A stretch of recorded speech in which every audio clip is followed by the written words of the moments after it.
Where's the edge?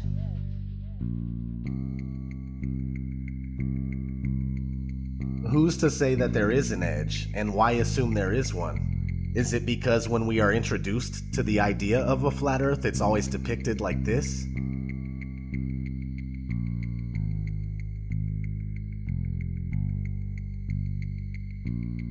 In the currently most accepted model, Antarctica is not a continent, but a 360-degree landmass made up of ice that holds the oceans within. When we look at a Gleason's map from 1892 that states at the top that it's scientifically and practically correct, as is.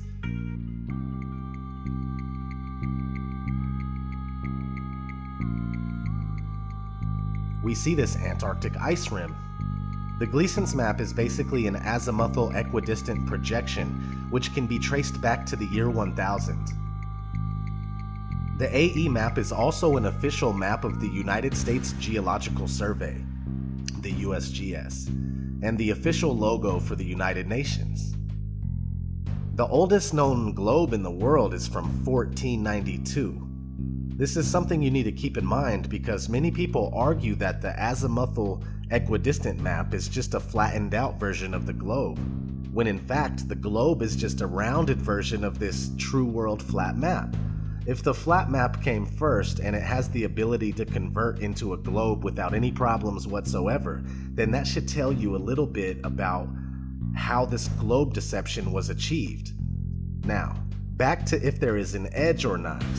There is no proof that there is an edge past the Antarctic ice wall, but it is speculated by many that perhaps the plane that we live on is either extremely expansive or it's possibly endless. In these two scenarios, it would be logically assumed that more land is being hidden from the general public.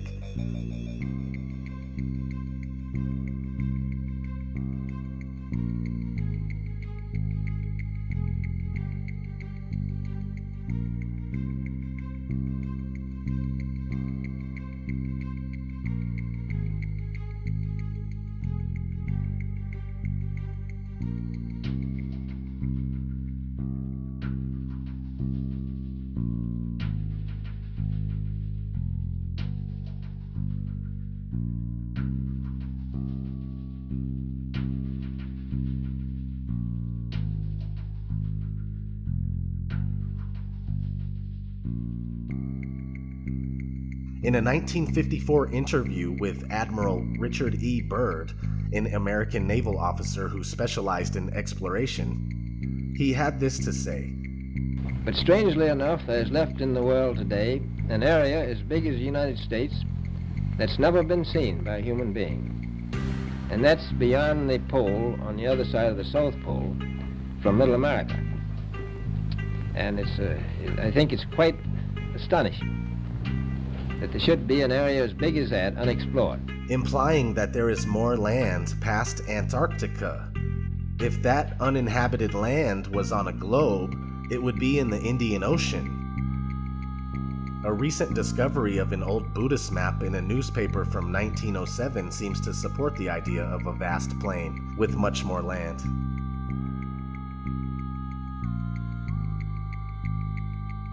Where does the sun go if the Earth is flat? Well, the sun neither rises nor sets, but travels in a clockwise circuit from east to west, and only appears to rise and set due to perspective. The sun disappears at the vanishing point of human perspective on the horizon where the ground meets the sky, and since the sun is not 93 million miles away, I repeat, not 93 million miles away, but much closer and smaller, the light emanating from the sun only illuminates about half of the flat plane at once as it makes its daily journey.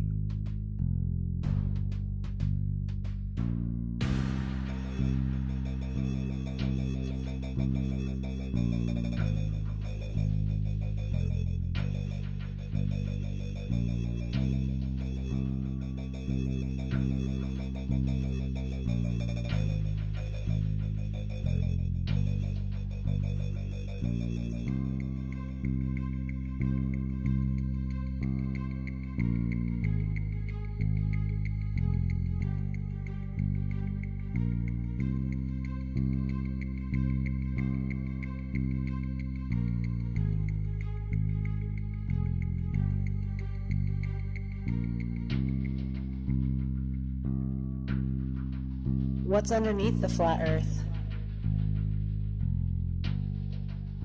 This is obviously an unanswerable question since the assumed edge has never been known to be reached, but many people suppose that whether the Earth is round or flat, that either way, it still must be floating in the middle of outer space.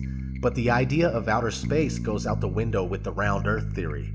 Many religious texts support an immovable Earth that has its foundations on which it is laid and its pillars by which it is supported. We simply don't know, but we do know that the Earth is obviously fixed in place, as we can tell by our everyday experience of non-movement. What we see in the skies above are illuminated objects making circles around us just as it appears. Whatever this place may be, it's the center of all we survey. Some say that the Earth is the floor of the universe. In the ancient Hebrew conception of the universe, we are surrounded by the waters above and the waters below, known as the Great Deep. The deepest hole ever drilled into the Earth was a total of about 7.5 miles. The very core of the Earth is nothing more than wild speculation, if not another malicious lie. So what's under the Earth? That remains a mystery to us all. But another thing that you can research is what's inside the Earth. Multi-billion-dollar deep underground military bases known as DUMBs, D-U-M-Bs, right?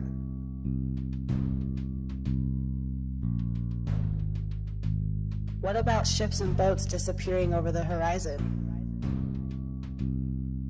This is also due to human perspective.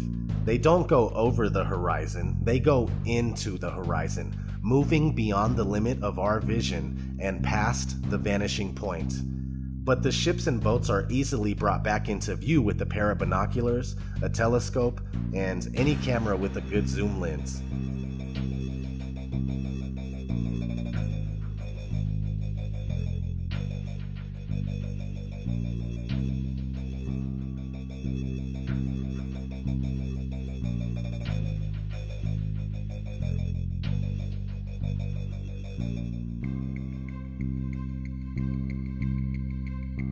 A great question to ask yourself is why can't we see noticeable curvature from 120,000 feet up?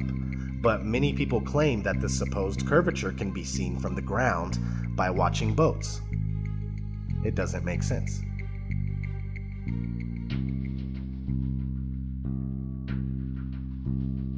And what about all of the pictures of the Earth? They are all clearly computer-generated images. They claim this picture from Apollo 17 in 1972 is real, and they also claim that the 2015 Epic Earth picture is real. But NASA employee Robert Simon gave us a glimpse of how they do it when he shared his experience of creating the Blue Marble 2.0 in 2002. He is now called Mr. Blue Marble. He was interviewed and on record stating, "The last time anyone took a photograph from above low Earth orbit that showed an entire hemisphere, one side of the globe, was in 1972 during Apollo 17. NASA's Earth Observing System, EOS, satellites were designed to give a checkup of Earth's health.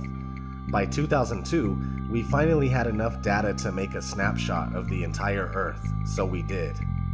In 2002, Blue Marble 2.0. NASA's Rob Simon made this. Simon's job is... It's primarily taking data and making pictures out of it. That's what this is, a composite of data sets from several different instruments translated into a picture. So we actually had to take clouds out. They stashed the clouds for later, went onto the ocean. That came from an instrument that measures phytoplankton in the sea. Where it was low, I colored it dark blue because they're low mostly in mid-oceans. And then where it was a little bit higher, it was like a little bit brighter green. Then add the clouds back in. There's a small problem with it because there's a very slight gap in between each orbit. So some of those are painted on. It is photoshopped, but it's has to be. Then There was another layer to sort of simulate the atmosphere. and then there's this little bright spot. It's called the specular highlight. So it's the reflection of sunlight off of water. Those are the pieces, but you can't just slap them all together. It just didn't look realistic. It looks kind of flat, or the clouds are sort of too see-through. So I just hit Command Z a lot. There's artistry to creating the world. what I imagine it to be. Unfortunately, I'm not an astronaut. I've never been to space, but I've looked at these images over and over again, trying to sort of get the essence of it. It is photoshopped, but it's has to be. It is photoshopped, but it's has to be. It is photoshopped, but it's has to be. It is photoshopped, but it's has to be.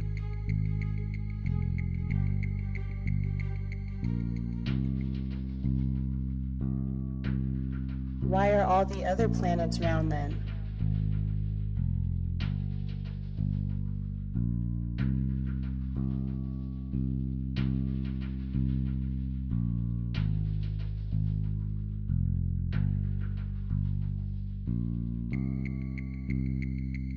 When you compare amateur footage done with professional grade cameras and compare it to NASA's official images of planets and stars, it's clear that NASA images are all computer generated, no different than the photos of Earth.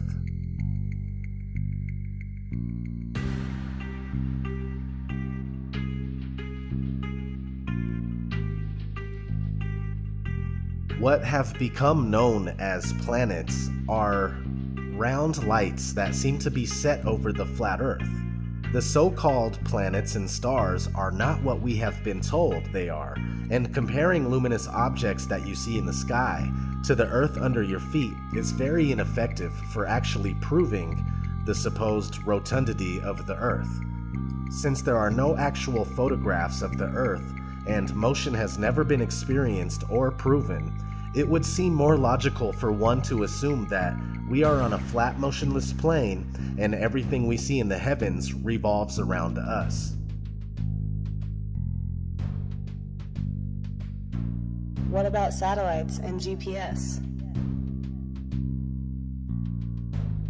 As crazy as it may sound, satellites are a hoax. Have you ever wondered why there are never any damaged or fallen satellites? And why there are no satellite malfunctions due to constant heating and cooling? It's weird they don't melt in the thermosphere that's over 2,000 degrees. I find myself looking at the moon and wondering why we never see satellites pass by the moon. Did you know there are thousands of miles of fiber optic cables under the seabed that supplies 90% of the Earth's communication, internet, phones, etc.? And GPS works off of cell phone towers. It's called triangulation. Haven't you seen those really tall towers and wondered what they are? Satellite TV is just enhanced radio using ground-based towers. It's all ground-based, just like the old TV antenna. Science fiction author Arthur C. Clarke proposed the idea of geostationary satellites in 1945 in a magazine called Wireless World. And 20 years later, in 1965, they claim to have successfully launched the first commercial geostationary communication satellite. Today, there are said to be thousands, but the odd thing is that trying to prove it only leaves you fruitless. Is outer space even real?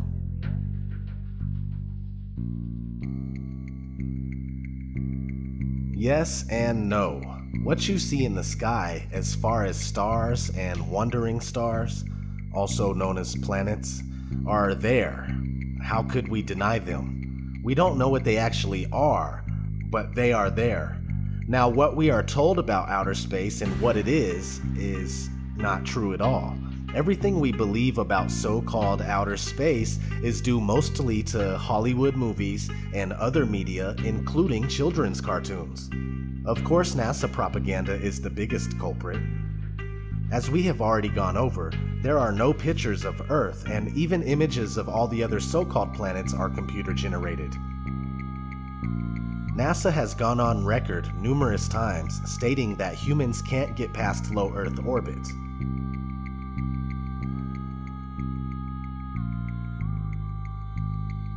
NASA's next spacecraft, already being built and tested across America, will do those things and more.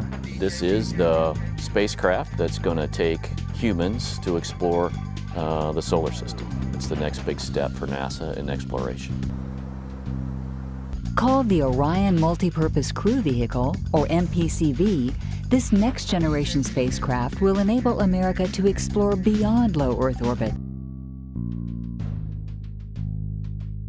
As we get further away from Earth, we'll pass through the Van Allen belts, an area of dangerous radiation. But Orion has protection. Shielding will be put to the test as the vehicle cuts through the waves of radiation.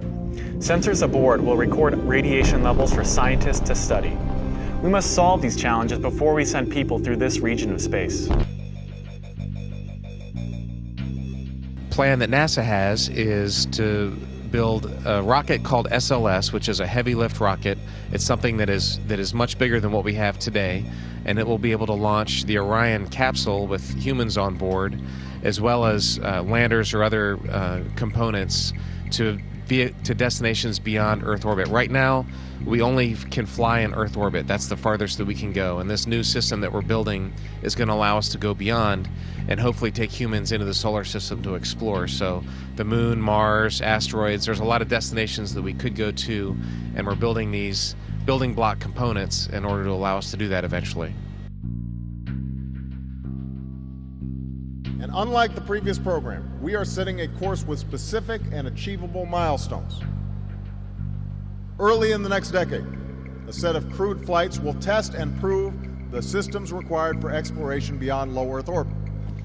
Low Earth orbit is supposedly between 99 and 1,200 miles away. The funny thing is that they say the moon is over 200,000 miles away. How did we make it so far in the 1960s and 70s if we can't do it today? Also, the International Space Station, just like everything else brought to us by NASA, is a fake Freemasonic hoax, completely fabricated and done with special effects, models, pools, zero-G planes, and various other camera tricks. How is circumnavigation possible on a flat Earth? Very easily. You can travel east and west directions to ultimately end up right back where you started. The face of the Earth looks similar to that of a clock. In fact, clocks were most likely designed after the true appearance of our world. If you follow a compass east for long enough, you'll make a full circuit. Same thing if you travel west long enough. As we've already gone over, the flat Earth map that was around before globes were easily converts to a globe. So everything you believe you are doing on a globe is actually taking place on a flat Earth. How come the moon is upside down in the southern hemisphere? This is another very simple explanation. When somebody is in the northern part of the Earth, or on the northern part of the Earth, they see the moon from this angle. When somebody is on the southern part of the Earth, the moon looks like this. They're looking at it from this angle. They see it from the opposite angle, and that's all it is. Imagine you tape a picture of the moon in the center of your living room, right? Depending on where you are in the room, the moon will be seen differently. When pondering this question, keep in mind that the face of the moon never changes. On a spherical Earth, we'd expect to see other sides, but we never have.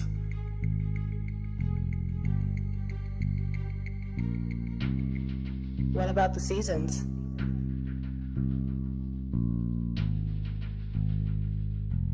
The sun is close and small, and it circles around and above the flat Earth in a spiral pattern on the Tropic of Cancer in the northern summer months, and then down in the Tropic of Capricorn in the northern winter months. So when the sun is further away from the North Pole, right, the center of the flat Earth, it's winter in the north and summer in the south. Since the sun is smaller than we are told and closer, it makes much more sense that we experience seasons in the first place. If the sun was 93 million miles away and had a radius of over 400,000 miles, we would hardly experience temperature fluctuation as we do. What about gravity?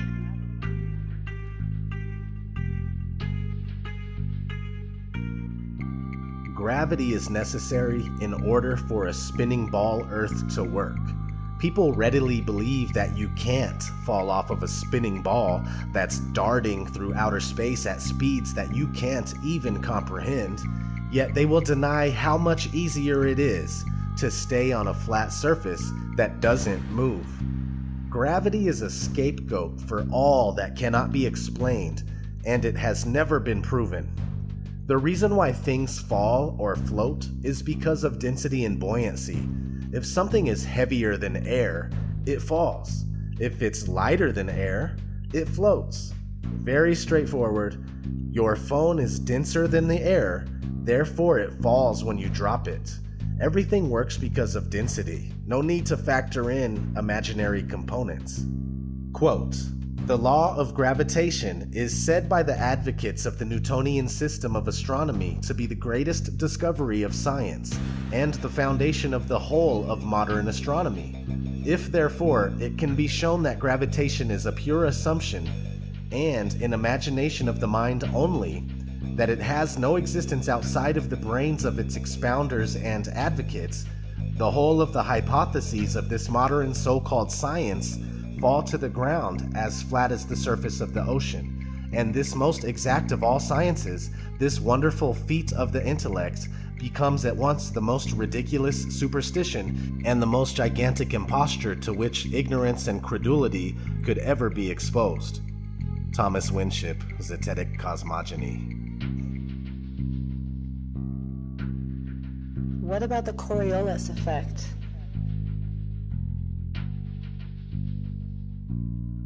They say that the Coriolis effect is a result of the Earth spinning and is responsible for the deflection of an object moving above the Earth, rightward in the northern hemisphere and leftward in the southern hemisphere. The problem is that things like hurricanes and water in the sink aren't always predictable and have been known to spin both ways in either hemisphere. Also, another contradiction that proves the Coriolis effect false is the fact that no flying machine above the Earth has to account for it. If a bullet that travels 1,700 miles per hour has to account for the effect, then an airplane traveling at 550 miles per hour would definitely have to account for the effect. When you look for the answer, you'll find that we are told that since the atmosphere moves with the spin of the Earth, planes aren't affected. So why would bullets be? Especially when they go much faster than common airplanes.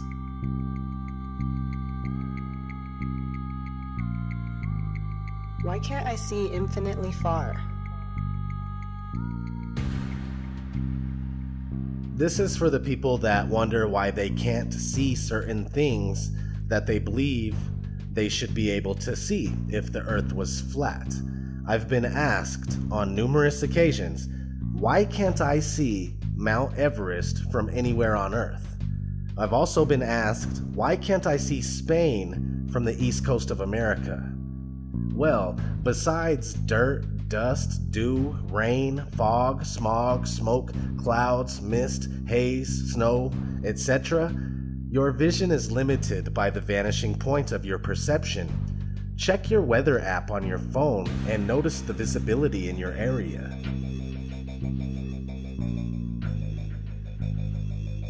Is the flat Earth a religious thing?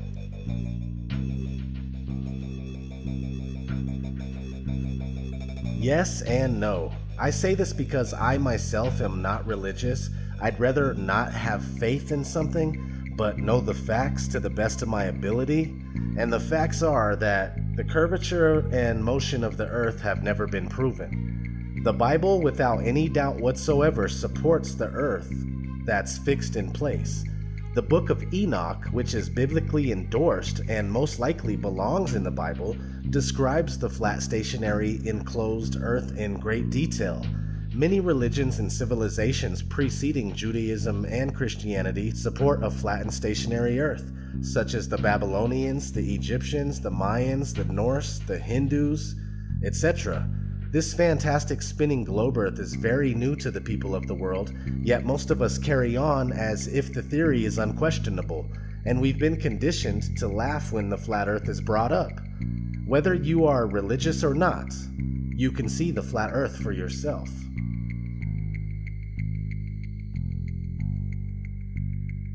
Is the Flat Earth Society behind the resurgence of the flat Earth? No, the Flat Earth Society is designed as a containment unit. Gatekeepers that tell the truth about some stuff, but then lie about other things in order to make it appear ridiculous or steer you in the wrong direction. For instance, this is what FES has to say about gravity. In the Flat Earth model, gravity, rather than being a force, is the upward acceleration of the flat Earth. The Earth always accelerates upward at 1g, which is equivalent to the gravitational acceleration in the round Earth model. Like the force of gravity, the Earth's acceleration causes several commonly observed phenomena in our daily lives. If that isn't the biggest turnoff, I don't know what is. The Flat Earth argument has never died. It only died down. Real Flat Earthers have always been among us, but it wasn't until late 2014, early 2015, when Eric Dubé started making a lot of noise about the Flat Earth conspiracy and got people like myself on board. It took me 10 months of research before finally accepting the truth about where we live. Thanks to the many great Flat Earth researchers, content creators, and activists since then, more and more people are waking up to the massive deception every day.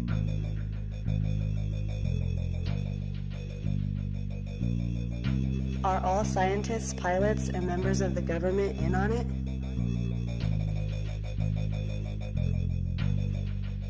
No, most scientists, pilots, and members of the government have been indoctrinated just as the rest of us have. When they work at their everyday job, they go about it as if the Earth is most certainly spherical. If indeed some of these people did know the Earth is flat, they most likely wouldn't even speak out about it in fear of losing their job or ruining their reputation. The average scientist goes about everything they do with the spherical Earth already factored in. For mainstream science, questioning our current model is a huge no-no. For pilots, computers do most of their work, not to take away from what they do because I personally appreciate it, and also pilots often switch out at stops, making it difficult to understand the real layout of Earth's land masses. As far as government members and politicians go, besides high-ranking officials at NASA, which isn't government at all, it's safe to assume that they are not in the know and they are not knowingly perpetrating this lie. Very few people compared to the population of the world are enlightened to the flat Earth.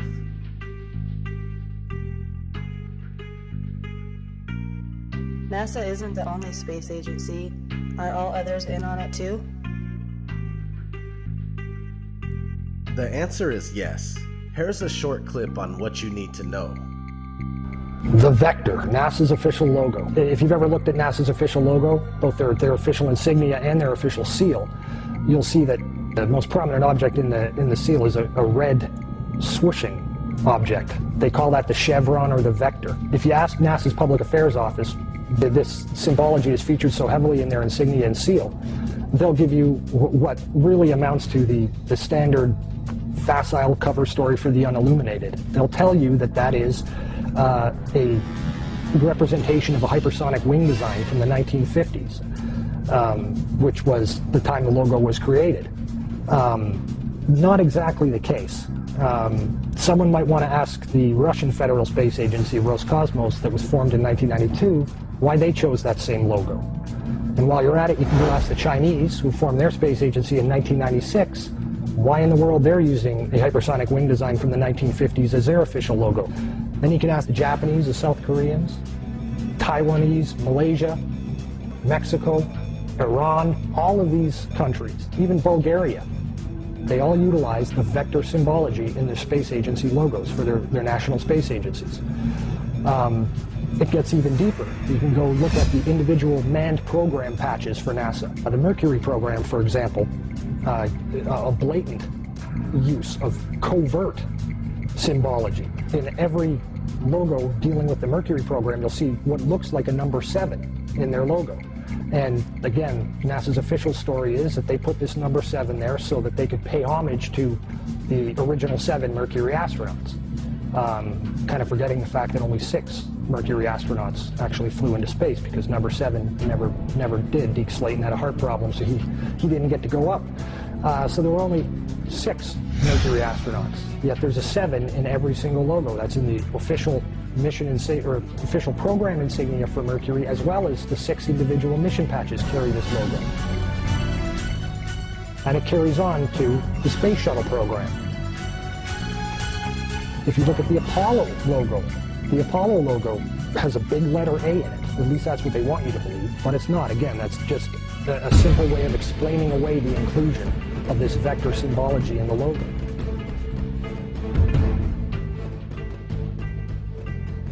If you go to the Space Shuttle program, the original Space Shuttle STS program patch is a triangular patch that, again, hides the use of the chevronic vector symbology. And that also goes for many of the STS-specific mission patches.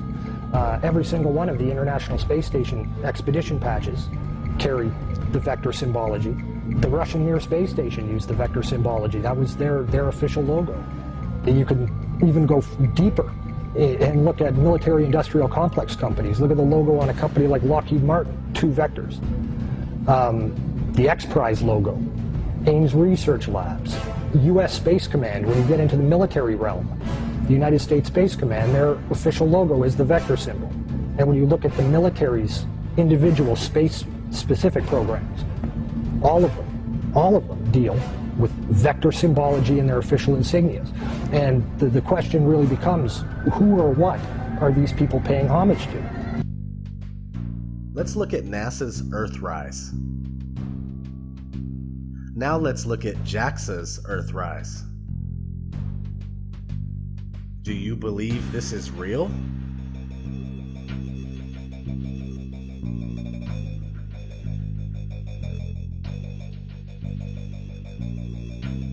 Well then, who's responsible for this deception?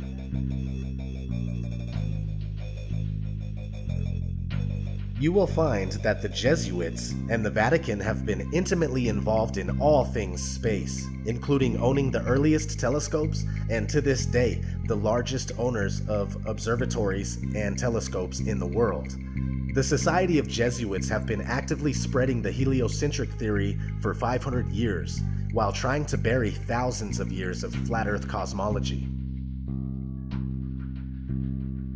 The Jesuits are rulers of all powers that we are aware of, and have been ruthless in their pursuit of world domination for centuries, no matter who is killed or what has to be done to establish a one-world order out of chaos. They rule over, or are deeply partnered with, people like the Rothschilds and many other international banksters, secret societies, especially the Freemasons, as well as Zionist Jews, and especially Zionist Jews in seats of power. They rule over all the alphabet agencies and government think tanks, including the NSA, CIA, FBI, Mossad, KGB, Roundtable, Committee of 300, Tavistock Institute, Lucius Trust Publishing, Bilderberg Group, and the Council of Foreign Relations, including representative government and legislation like the US Presidency, Congress, and the Supreme Court. The Jesuit order is said to have been established by Jews, again showing that the Jews are behind some of the biggest hoaxes in history, including the Holocaust. Freemasons are also spread out all over the world to further the different agendas that serve this Illuminati elite.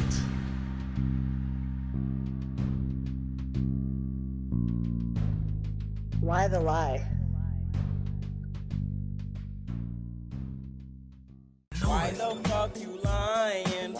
Why you always lying? Oh my god. Stop fucking lying. Always lying to me. You lying so much. You making it hard for me. Their desire is to convince us that we are only one of a septillion other planets flying through infinite space.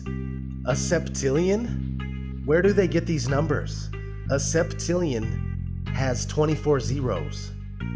They want us to think that we are nothing more than a cosmic accident caused by a big bang that took place 14 billion years ago. Again, where do they get these numbers? How one could draw that conclusion is unknown. They want us not to understand our origin and go on believing that life is meaningless. They want us to believe that alien life is real and that they created us. Look no further than ancient aliens for the propaganda. Not to mention countless shows and movies they program us with. This isn't just about flat Earth versus round Earth. It's much bigger than that. Whatever they plan on doing needed the spherical Earth groundwork laid before they could proceed. They may either shock us with a fake alien invasion or a disclosure of the beings that have always been among us, passed off as life from distant galaxies. Who knows? Another reason to turn the Earth into a ball is to hide extra land. If this is a vast plain, and there are places past Antarctica, with more oceans and more land masses, then an easy way to get rid of them is to wrap our part of this plain around a ball and make it seem as if there is nothing else and everything has already been discovered. The globe is full-fledged slavery for the inquiring mind. I'd like to be an explorer, like the great Magellan. Oh, you're too late. There's really nothing left to explore. What does it mean if the Earth is flat?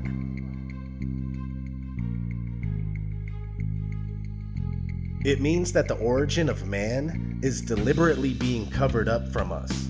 Man, woman, child, you are being deceived on a massive scale. Flat Earth, enclosed flat Earth, expansive plane flat Earth, or even infinite plane flat Earth with an infinite ceiling barrier, or possibly another plane of existence above us and below us. It means that this place was created, that you were designed, you were crafted, you are special and with purpose. A purpose being hidden from you on purpose. We are supposed to know our world and our reason for being. We've been swallowed whole by this economic fiat money system that controls absolutely everything and fuels this manufactured reality. Most of us know that we are slaves, and it's no wonder we desire to escape through movies, TV shows, and video games that happen to also further our programming and mental conditioning. We were never meant to live like this, and knowledge of our flat Earth is a step in the right direction. It's something that can't be taken from us. It's the fuel that we need to let these bastards know that we won't go down in ignorance. We will not willingly accept their one world authority that wants to rule over all mind and all matter. Embrace this flat world of ours and free your mind from the globalist mind control. It's time that we stand up for ourselves and our beautiful Earth. All I want to know is, who's coming with me?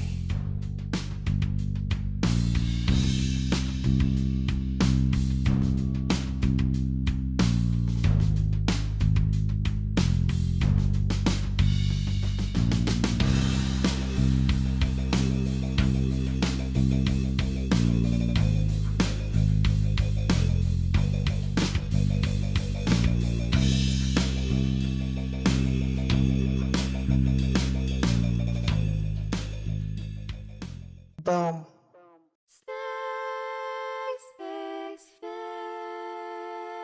Space may be the final frontier, but it's made in a Hollywood basement. Space may be the final frontier, but it's made in a Hollywood basement. Space may be the final frontier, but it's made in a Hollywood basement. Space may be the final frontier, but it's made in a Hollywood basement. Have you ever dreamed of going up to outer space? Or maybe meeting other beings from another place? Have you ever wondered what it's like on other planets? Then you watch a science show and come to believe you understand it? You feel empowered by the knowledge and you feel enlightened, listening to Bill Nye and Neil deGrasse Tyson. But then you wake up and you start to see the obvious. Life is just a lie and this whole world ain't what we thought it was. NASA's missions to the moon were never completed. They just filmed them in a room and people believe it. I used to wonder what it's like to be an astronaut. Now when I see them acting, I can't help but to laugh a lot. They give us cartoons and they claim that we live on a ball, but it's flat and it's not moving or spinning at all. Why you lying to us, man? That's something that we want to know. After that, you're gonna have to pack up all your stuff and go. Space may be the final frontier.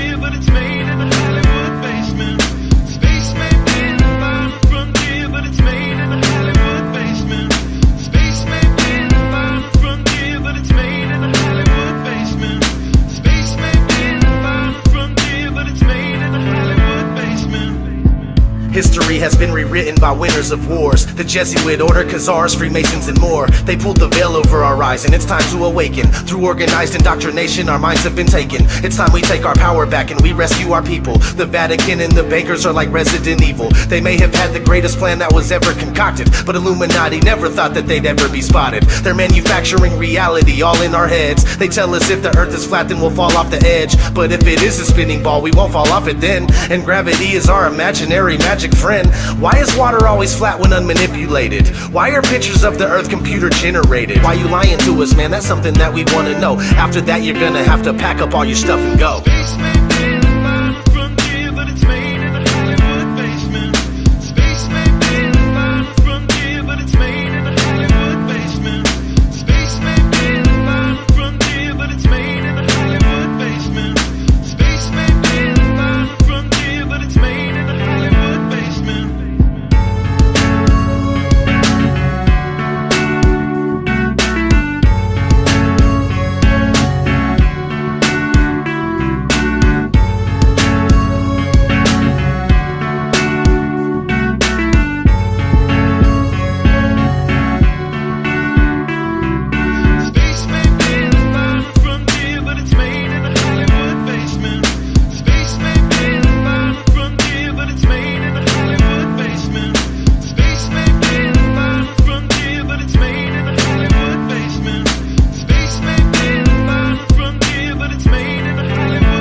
It's becoming 100% crystal clear that you and the other space programs that are in operation are connected and are deceiving the entire world.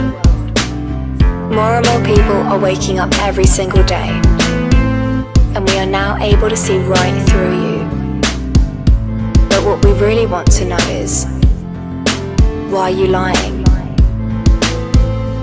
Sincerely, me and the great people of this earth.